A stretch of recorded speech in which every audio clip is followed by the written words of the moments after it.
ஒரு அழகான கிராமம். அது காலை நேரம். அப்போதான் சூரியன் உதிக்கத் தொடங்கினான். அந்த கிராமத்துல ஒரு குடிசை வீட்ல தான் மல்லி இருக்கா. அவ ஏழை பெண்ணா இருந்தாலும் ரொம்ப நல்ல பொண்ணு. காலை சாப்பாட்ட அவசர அவசரமா சாப்பிட்டு இருந்தா. இவங்கதான் கீதா. இவங்க என்னதான் பணக்காசு உள்ளவங்களா இருந்தாலும் ரொம்ப நல்ல மனசு உள்ளவங்க.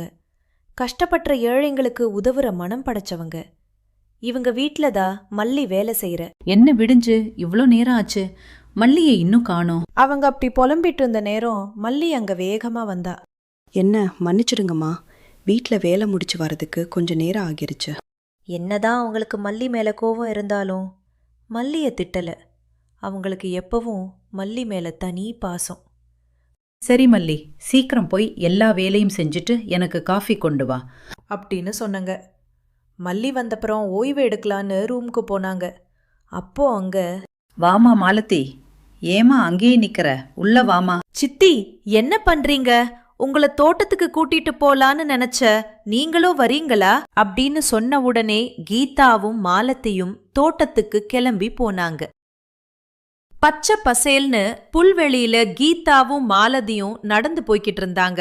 அப்போ அங்க மல்லி மாடு மேய்ச்சிக்கிட்டு இருந்தா. தான் கொண்டு வந்த வடைய மதிய உணவா சாப்பிட்டு மறுபடியும் தன்னோட வேலைய செய்ய ஆரம்பிச்சா மல்லி.